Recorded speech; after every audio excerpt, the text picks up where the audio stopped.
जब हम 7 चिरंजीवियों की बात करते हैं तो अक्सर उन लोगों की बात करते हैं जिन्हें इमॉर्टल होने का वरदान मिला था, जो किसी विशेष लक्ष्य के कारण आज भी जीवित है। लेकिन इन चिरंजीवियों की लिस्ट में एक नाम ऐसा भी है जो वरदान के कारण नहीं बल्कि एक श्राप के कारण आज भी जीवित है, और उनका नाम है अश्वत्थामा। अश्वत्थामा महाभारत का एक बहुत ही इंपॉर्टेंट कैरेक्टर है। एक ऐसा कैरेक्टर जो अपने आप में बहुत शक्तिशाली था, जो पांडवों और कौरवों के गुरु द्रोणाचार्य का बेटा था, जिसके पास असीम शक्तियां थीं, यहां तक कि उसे ब्रह्मास्त्र का उपयोग करना भी आता था। पर उसने कुछ ऐसी गलतियां की जिसके लिए उसे श्री कृष्ण ने एक श्राप दिया। आज अगर आपसे कोई कहे कि किसी एक शख्स ने सोते हुए 5 बच्चों को जान से मार दिया, तो आप क्या कहेंगे? आप कहेंगे कि वो कितना निर्दयी होगा, उसमें इंसानियत होगी ही नहीं, क्योंकि कोई भी जीता जागता इंसान ऐसा काम करने से पहले कई बार सोचेगा। खास तौर पर जब बच्चों को मारने की बात आती है तो लोग उनका मासूम चेहरा देखकर ऐसा कर नहीं पाते। कई बार टेररिस्ट भी बच्चों को छोड़ देते हैं। लेकिन अश्वत्थामा की कहानी कुछ ऐसी ही है। अश्वत्थामा ने महाभारत के युद्ध में कौरवों की ओर से लड़ाई की थी। अश्वत्थामा ने कौरवों को जिताने का भरसक प्रयास किया और काफी हद तक उन्होंने पांडवों को नुकसान भी पहुंचाया, क्योंकि जैसे हम बात कर चुके हैं, उनके पास ब्रह्मास्त्र था और भी बहुत सारे डिवाइन अस्त्र शस्त्र थे जिनकी उन्हें जानकारी थी। लेकिन फिर भी सच्चाई की जीत हुई। पांडव जीते और कौरव हार गए, और अश्वत्थामा को यह हार बर्दाश्त न हुई। वो अपने सबसे अच्छे मित्र दुर्योधन को युद्ध भूमि में दर्द में तड़पता देख विचलित हो उठे, और उन्होंने दुर्योधन से प्रतिज्ञा की कि वो पांडवों के वंश का नाश कर देंगे।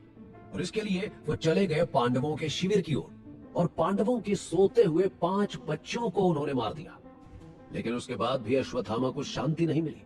अर्जुन के बेटे अभिमन्यु की विधवा पत्नी उत्तरा के गर्भ में पल रहा बच्चा, जिसका नाम बाद में परीक्षित रखा गया, अश्वत्थामा उसे भी मारना चाहता था, और इसके लिए उसने ब्रह्मास्त्र का उपयोग किया।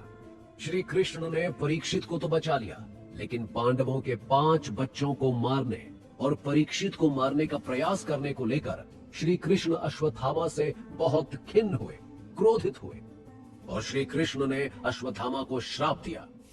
श्री कृष्ण ने अश्वत्थामा से कहा कि तुम्हें अपनी हार बर्दाश्त नहीं है, तुम्हें दुर्योधन का दर्द बर्दाश्त नहीं है, लेकिन तुम इसी दर्द के साथ इस ब्रह्मांड के अंत तक जीवित रहोगे।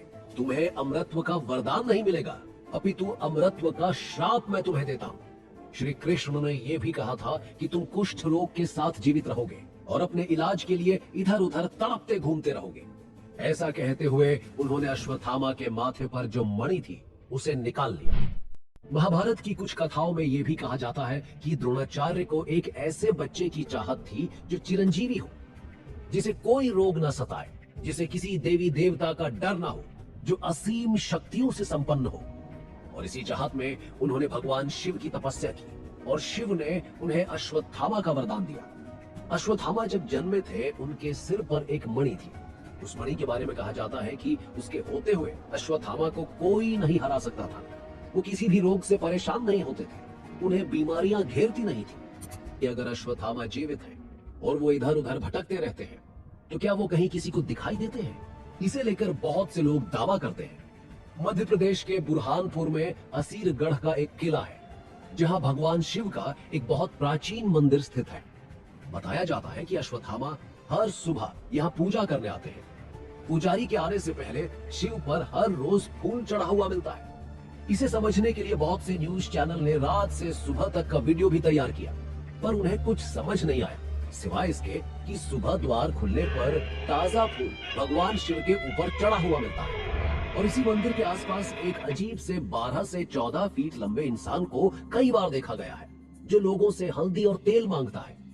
कुछ लोग ये भी दावा करते हैं कि पास के तालाब में अश्वत्थामा को उन्होंने नहाते हुए भी देखा है। इसके साथ ही मध्य प्रदेश के एक आयुर्वेदिक डॉक्टर और गुजरात के एक रेलवे इंजीनियर ने भी ऐसा ही कुछ दावा किया है। यहाँ तक कि भारत के एक महान योद्धा पृथ्वीराज के जीवन पर लिखी गई बहुत ही फेमस किताब पृथ्वीराज रसूल में भी अश्वत्थामा का उल्लेख मिलता है। इस किताब में बताया गया है कि जब पृथ्वीराज चौहान मोहम्मद गौरी से हारने के बाद भटकते हुए जंगल की ओर चले गए, तब उनकी भेंट जंगलों में अश्वत्थामा से हुई थी।